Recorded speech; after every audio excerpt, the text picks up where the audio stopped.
Lina Tagui, bonjour. Bonjour Florence, bonjour à tous. Et oui, c'était la 8e édition de la Nollywood Week. Ça s'est achevé dimanche. Il était encore impossible de visionner certains films sélectionnés jusqu'à hier. Pandémie oblige, Lina, évidemment. Alors, cette édition du festival était dédiée aux films nigérians. Elle était entièrement virtuelle, symbole d'un secteur culturel qui est mis à mal par le Covid-19, mais symbole aussi de beaucoup de changements, Lina. Alors forcément, une édition virtuelle, c'est assez différent. Je vous ai mis la petite musique de la bande-annonce du festival. Mais les spectateurs ont aussi découvert des films pas tout à fait dans le style nollywoodien qu'on connaît. Cette année, on est loin des histoires d'amour et de religion. Bloody husband to a bunch of men in Lagos and even beyond. No, don't make this about me. This is your mess, you own it. Beaucoup de drame à l'image du film de New Normal dont on vient d'entendre un bout de la bande-annonce. Thriller nigérian qui navigue dans les méandres de la crise existentielle traversée par plusieurs couples. Alors visiblement des thèmes plus sombres, mais aussi, Lina, visiblement plus ancrés dans la réalité en ce moment. Et pour appuyer ces films et ces thèmes, le festival proposait des questions-réponses, des masterclass en live.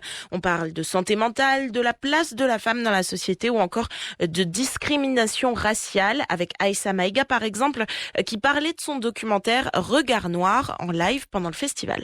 Le film, il a été bien accueilli parce qu'il n'est pas que franco-français. On a tourné au Brésil, aux États-Unis. Et puis pour nous, il n'était pas question de donner la leçon. L'idée, c'était vraiment de donner un panorama qui permette aux gens qui ne connaissent pas ces problématiques déjà d'avoir des outils de compréhension et à ceux qui connaissent déjà le sujet, mais qui ont besoin aussi d'entendre ces histoires et de ressentir le point de vue de réalisatrice en l'occurrence. Donc la réalisatrice française Aïssa Maïga qui parlait donc lors de ce festival de la Nollywood Week, des talents venus de la diaspora et de toute l'Afrique qui ont pris part à cette édition. C'est ce que permet la version virtuelle du festival. Il y avait donc une sélection officielle nigériane, mais aussi des courts-métrages, des films venus des États-Unis, de la Tanzanie, du Kenya, de Grèce et des films d'animation. Des films d'animation avec le premier long métrage d'animation entièrement produit au Nigeria. Lady Bucket and the Motley Mobsters.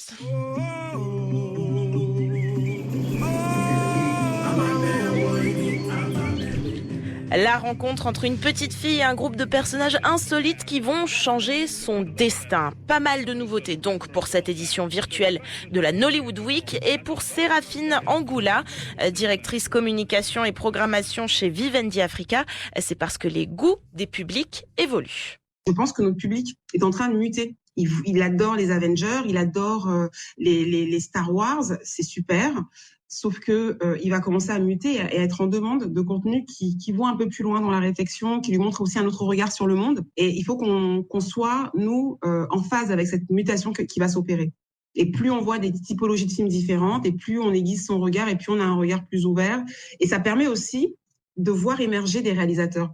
Séraphine Angoula qui participait à une masterclass durant ce festival en ligne. Alors avec 4 avant-premières et une trentaine de films présentés, je ne peux malheureusement pas tout dire. Alors la 8e édition de la Nollywood Week s'est achevée dimanche, mais Lina, vous nous recommandez quand même quelques films qui ont, on va dire, titillé votre curiosité. Il y a le court-métrage #WhereIsBeauty qui suit le parcours d'une artiste soumise à la pression des réseaux sociaux et qui questionne nos identités. Et puis, il y a un biopic nigérian de Herbert Macaulay Affair qui prend place en 1924 et qui raconte les prémices de l'opposition à la colonisation à Lagos. The health and safety of Lagos residents is of utmost importance to the Crown. Voilà, donc pour résumer, si j'ai bien compris, ce 8e festival colle plus à la réalité des choses en ce moment. Peut-être que la crise du Covid étant passée par là. La crise du Covid, le George Floyd, bien sûr, ça a influencé les réalisateurs.